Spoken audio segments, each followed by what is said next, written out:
not make for yourself a graven image. You shall not take the name of the Lord your God in vain. Remember the Sabbath day to keep it holy. Honor your father and mother. Do not murder. Do not steal, or do not commit adultery. Do not steal. Do not bear false witness, and do not covet. And we can say those very quickly, and they don't occupy that much space on a poster on a wall or a plaque on the wall. And we also have them engraved on various government buildings throughout the United States. I went to Boston and Plymouth and various places and seen Ten Commandments engraved in stone on things that nobody can take out unless they get some dynamite or a really, really, really big wrecking ball. And otherwise, they would have been removed a long time ago. Words from the Bible on government buildings. How dare they? But that was used to be common. But when we read those Ten Commandments on the monuments, or on the poster on the wall, or we remember, or we recite them from memory, there is a whole lot of detail that we're not including. And it was all instruction that God gave to Israel, in particular, as He has gathered the nation, delivered them up out of Egypt, and gathered the nation there at the foot of Mount Sinai. And He has some things that are particular to His relationship with them. And we're going to review a little bit of that in a moment. But when we think about the Ten Commandments, it would be helpful to remember them in their original context. Right? We've been told many times when we study the Bible, when we read the Scripture, to not take things out of context. And that goes for the Ten Commandments too. Shouldn't take them out of context either. And so when we think about do not steal, and that's the seventh commandment, the seventh word, we want to understand how it is that this, along with the other commandments, all that which makes up the law, the Bible tells us that Jesus Christ has come to fulfill the law and the prophets, and that Christ is the end of the law unto righteousness for all who believe, Romans 10, verse 4. What does that mean? Ultimately, it means that these things are fulfilled in Christ. They're actually about Him. And the question is, in what way? In what way? And that's what we're exploring. And so we've been thinking about the connection. And the connection is made most easily by thinking about why these things are so. Why is stealing wrong? Well, God said so. That's correct. Why is it wrong for someone made in His image to steal something that He has given to somebody else? Right? Well, it goes against the entirety of how God made us for His own glory. He created us in His image to love Him supremely, to bless Him, to worship Him, to bring glory to His name. I mean, when God made us in His image, that means that He made us for His fame, for His name. This was what the great sin of those who gathered in the plains of Shinar to build the Tower of Babel. It wasn't that they built a tower. That's not the sin. Right? It's not like people who build skyscrapers today are doing a bad thing. What did they do? They gathered there they said to make a name for ourselves. That's not why God made us. He didn't make us to make a name for ourselves, but to make a name for Him, to praise Him and exalt Him and to magnify Him. That's why we exist. The Westminster Catechism says, what is the chief end of man? To glorify God and to enjoy Him forever. Right? Yeah, so why did God make us? For His glory, for His goodness. Well, when we're stealing something from somebody else, we're denying Him that glory. We are saying something, oh, God, you didn't give me that, and I'm going to take it. Right? So we're not submitting to Him and trusting in Him as our provider and as our creator. Also, when God made us in His image, He made us to love one another rightly. God didn't make Adam alone by himself. In fact, He said it's not good for the man to be alone. But He made Adam in the image of God according to His likeness. He made Eve in the image of God according to His likeness, didn't He? He made them both together and put them into that most special relationship of marriage, which is the foundation for all human relationships of all human society everywhere. You get marriage wrong, you get all human society wrong. History tells the tale about that one. And that just goes to show that God made us to love one another rightly. And he said, be fruitful, multiply, fill the earth, and subdue it. Look, I've given you all these things to be stewards of. Well, I'm not loving someone rightly, nor am I loving God supremely when I take their stuff. That's not stewarding creation responsibly. Stealing is wrong because it's against the glory of God. It's against the way in which God has made us, the very design of who we are, made in His image. So stealing was wrong before God said it at Mount Sinai.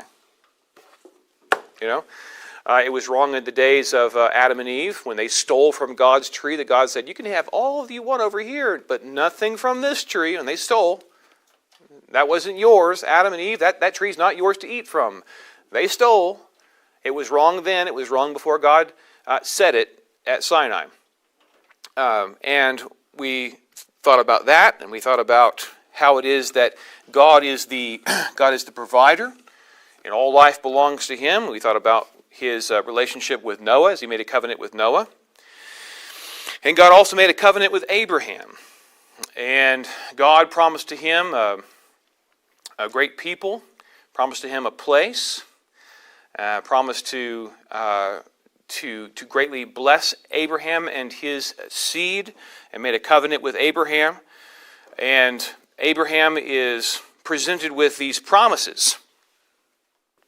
You're going to have a wonderful land and a bountiful progeny. You're going to have all these descendants. You're going to be a father of many nations. And as we begin to think about the storyline of Abraham, we come to Genesis chapter 25. Abraham begot Isaac. And Isaac begot who? He begot Jacob, but he begot more than Jacob. There's another guy. Esau. And in order of their birth, it was Esau and Jacob, not Jacob and Esau. So, as we're seeing the promises of God to Abraham unfold, that indeed he had descendants, and indeed there is this land that will be given to his descendants, we have Jacob and Esau. And in verse 29 of Genesis 25, we have been given a contrast between Esau and Jacob. Esau is very hairy, and thus his name is Esau, which means hairy. The color of his hair was red, so he's called Edom, which means red. So he had two names he went by. He went by either hairy or red, whichever one you wanted to call him. Okay? And Esau was a hunter, and Jacob, he cared for sheep close to home. So he domesticated animals instead of hunting wild animals. And they are very different people, but in some ways they're a lot alike. So verse 29. Now Jacob cooked a stew, and Esau came in from the field, and he was weary. And Esau said to Jacob, please feed me some of that red stew, for I am weary. Therefore his name was called Edom. So he's also called red because of the red stew that he wanted to eat. But Jacob said, sell me your birthright as of this day. The birthright is the idea of who is considered to be the firstborn. Okay. Now, this wasn't everything, but this was part of it. They're twins after all. They both were in their mother's womb at the same time. So, hey, maybe this isn't that big of a deal. Sell me your birthright as of this day. And Esau said, look, I'm about to die, so what is this birthright to me? Then Jacob said, swear to me as of this day. So he swore to him and sold his birthright to Jacob. And Jacob gave Esau bread and stew of lentils. And he ate and drank and rose and went his way. Thus Esau despised his birthright. So he didn't really care much about it, did he? He did not care about it very much. Now later on, what did Esau say about what Jacob did?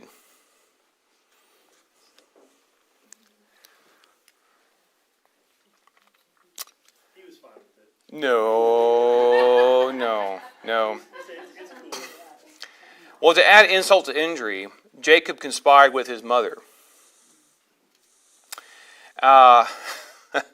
Jacob conspired with his mother, and they deceived Isaac into blessing Jacob rather than Esau.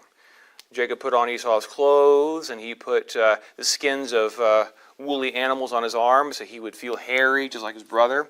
And he tried to mimic Esau and went into Isaac, who was blind, who thought he was about to die and was going to give the blessing of the firstborn to Esau.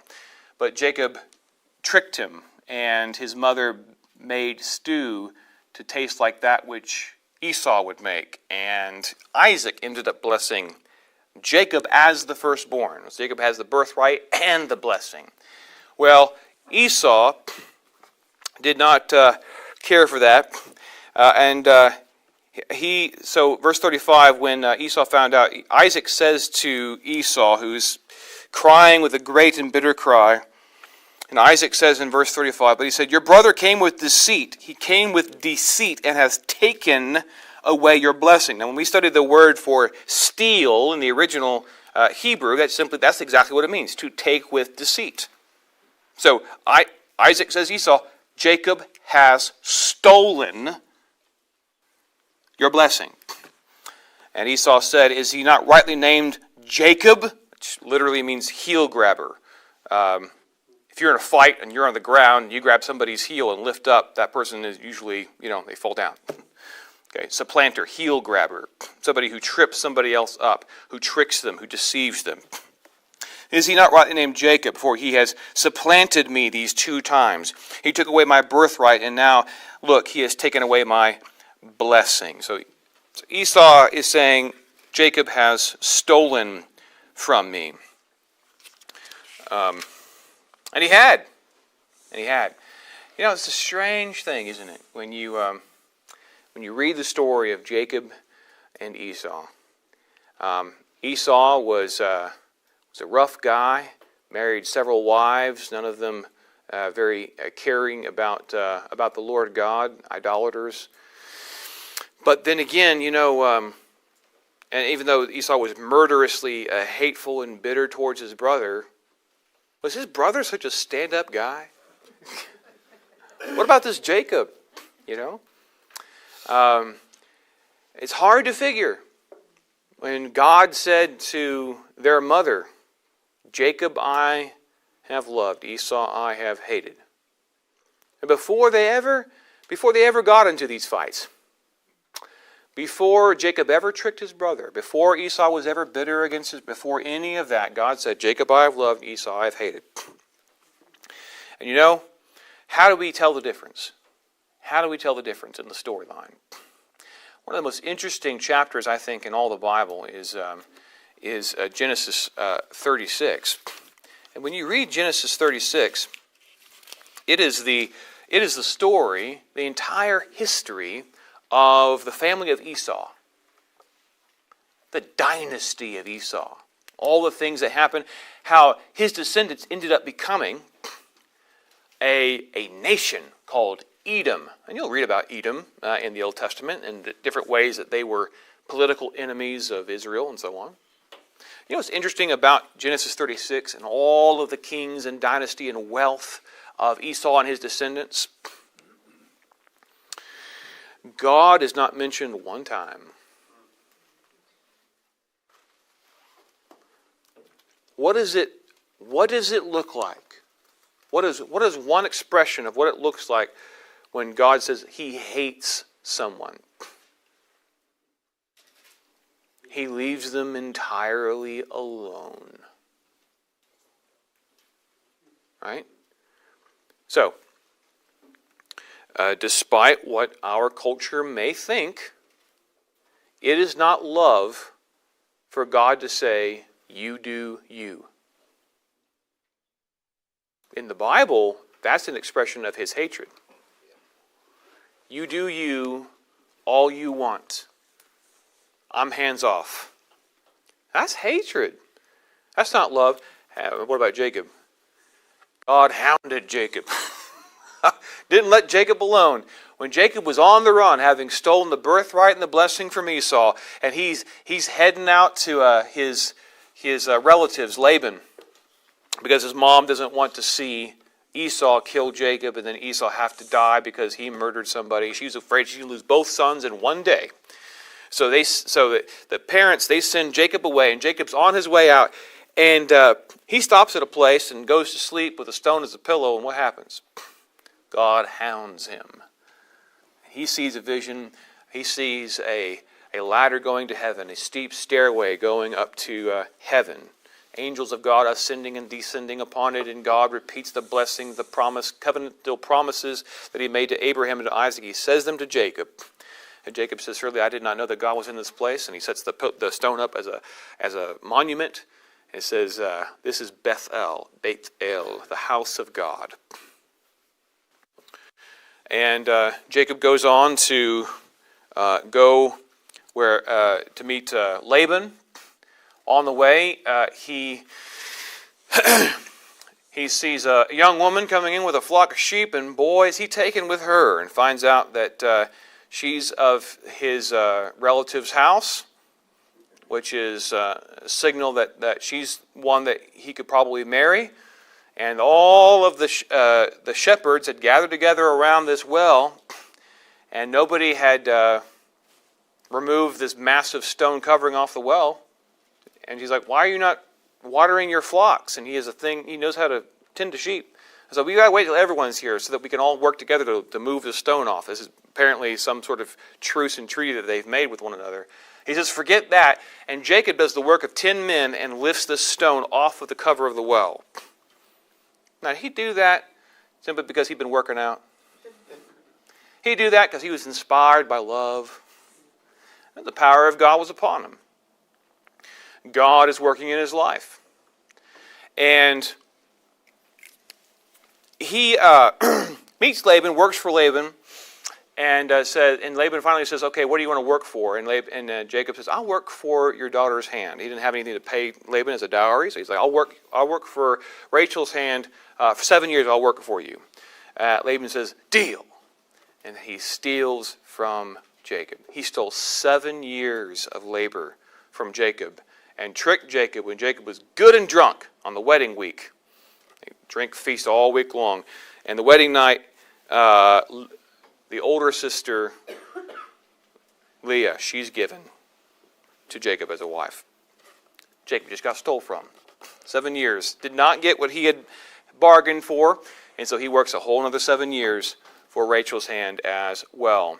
Works another 6 years for Laban, in which time Laban continually tries to supplant Jacob, and Jacob works to supplant Laban, and they have all kinds of contract labor disputes, shall we say, in which Laban keeps on changing the wages of Jacob, and Jacob keeps on finagling things to end up with the lion's share of Laban's flock, until such time as relationships are so bad that Jacob tells his wives, by that time he has 4, oh my, Rachel and Leah and each one of their handmaidens. Now he's got two upper-class wives and 2 concubines. If he had just remembered what God had said at the beginning, 1 man for 1 woman, right? So he's got a chaotic household, and he tells his wives, he's like, look, we've got to get out of here. Laban and his sons, we're getting to the point where it's going to be a range war, and there's going to be bloodshed. We got to get out of here. So they leave. But, remember what Rachel did on the way out? She stole. She stole her daddy's gods. And these are the kinds of gods that you can pick up and put in your pocket. Not very powerful gods. Poor little gods. They couldn't help it. They got picked up and carried off. Old Testament is full of a mockery like that. Laban pursues, and he's going to have it out with Jacob because you stole my gods, and so on. But God stops Laban. Says, you don't lay a hand on Jacob, or you're going to be in trouble. So they have a showdown. Jacob gets away with it, or Rachel gets away with it, apparently. And they move on. And they camp. When they camp, the angels of God are around Jacob and his encampment, and they protect him. And he gets word that Esau's on his way. Oh no, Esau, bitter Esau, who's coming with 400 armed men. Jacob's like, I don't know what I'm going to do. He sends massive gifts and homage to Esau, trying to placate his angry brother. And he puts his household on one side of a river, and he goes on to the other, and he's trying to do everything he can to fix the situation. But Jacob's not going to be enough to fix the situation. And that night, you know what happens? Jacob gets bushwhacked. In the middle of the night, in the dark, we read in the original, a man wrestled Jacob till daybreak. And the idea that the tense of the verb is put into the strongest sense. A guy jumped out of nowhere and clocked Jacob and was on him, and Jacob was wrestling and trying to do everything he could to stay alive. Who was this? It was God. It was God. Changed his name to Israel, one who struggles with God. Changed his name, touched his hip, made him limp the rest of his life, changed everything about Jacob. Well, that's love. God hounding Jacob every step of the way, watching over him, protecting him, directing his life. That's love. Oh, Esau, you do you. Jacob, I'm not going to let you alone. You're going to end up where I want you to end up, and despite all your efforts to the contrary. And that's a great contrast that you see in the story. And then you read later on in the Bible. You can read in the latter prophets or read in the New Testament. Here come Jacob I have loved, Esau I have hated. How can you tell? Those he loves, he doesn't leave alone. Good luck escaping God if he loves you. Right? I can't. Now look, something as simple as if you love your child, you're not going to leave them alone. You're going to talk to them. You're going to pray for them. You're going to try to invest in their life and help them. You're going to try to be there for them when you love your child. If someone doesn't love their child, what do? Leave them, abandon them, sign them away, whatever, right? You can see the difference. Well, Jacob tried to steal to make his way forward, but it was only the provision of God that stabilized Jacob and made things what they ought to be. There's a lot of theft in Jacob's life. Rachel stole a bunch. He stole a bunch. Is that a good pattern for the burgeoning family of Jacob, now named Israel? He's got all these sons, and they're going to have sons, and they're going to have sons. And what was the promise? You're going to be a great nation. Is that a good pattern to have in a nation where people just steal from each other all the time and try to get one over on the other guy? Bad idea. That's not going to work. That is contrary to the way that God has made us in His image. And so, God is going to clarify that these things are theft and they're wrong. Right? We know they're wrong, but as Paul says, the law makes sin exceedingly sinful. Just how wrong is stealing? Well, the law of God shines a big, bright spotlight on stealing to the point you know just how bad it is.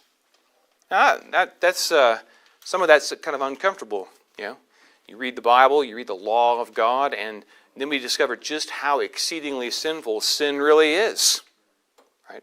And that's what happens when God makes a covenant with Israel at Mount Sinai.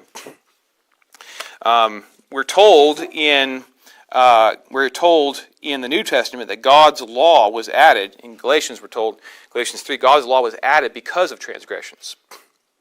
Right? God's dealing with Abraham and his descendants and so forth, but God's law was added because of transgressions. Theft was one of those. Stealing was one of those things. So when we come to the covenant that God made with Israel, He has some things to say about theft. So let's look in Leviticus chapter 6. Leviticus chapter 6.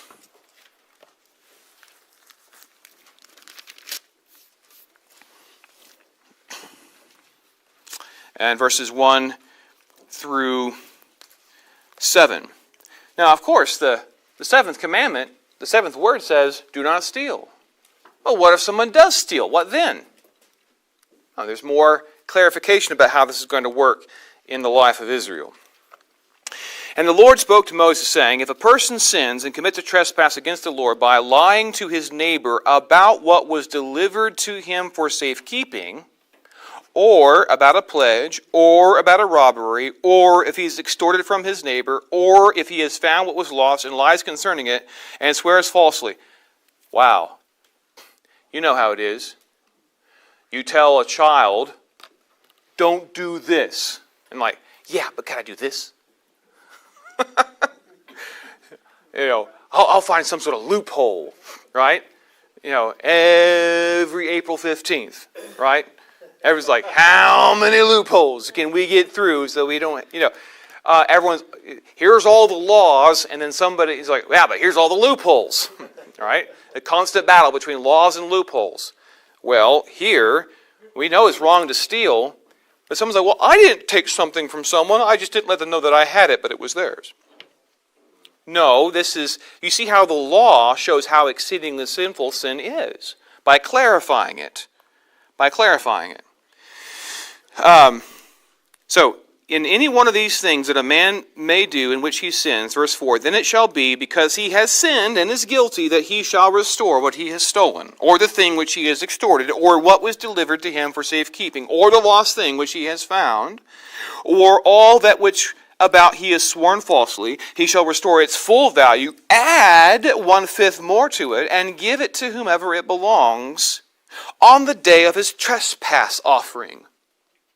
And he shall bring his trespass offering to the Lord, a ram without blemish from the flock, with your valuation as a trespass offering to the priest.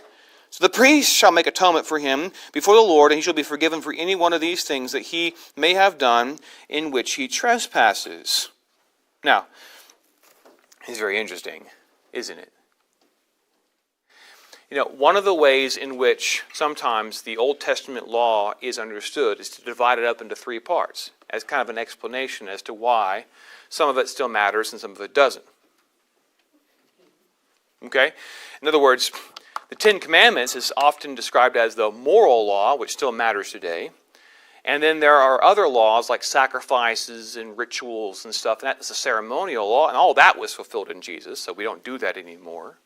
And then there's civil law, or judicial law, which was, the way that Israel did their court system and their crime and punishment and that kind of thing. And that was good for them, and we can, find some carryover for that, but that was for Israel, not for us. What I just read here, the moral law, the judicial law, and the official law, if those are real categories, are all mentioned together, all mixed up as one. It's all one thing. It's all one thing. Which is, I think, why when we come to the New Testament, we're told time and again that Jesus Christ fulfills the law, period. Not 1/3 of the law or 2/3 of the law. The whole thing. The whole thing hangs together. The whole thing hangs together. Just an interesting observation. So, you see how sinful stealing is. When you look at this, look at all the different ways that we might end up stealing. God is saying through Moses to Israel, look at all the different ways you could steal from somebody else. And then, when you steal from someone, when you try to make restitution, it's not just about giving it back. Because they are without this for a certain period of time, and that is a cost to them as well. So then you have to add at least 1/5 to it. And in some cases, we read in the Mosaic law, sometimes you had to restore a 2-fold or 4-fold what you stole. Right. So that just kind of shines a light how bad theft is. Now, how do people generally try to talk about theft today? If they want to talk about theft and it's not a big deal, what kind of things do they say? I was just thinking of how people say, well, but they were repressed, or they didn't have food, they couldn't help it, they didn't have anything.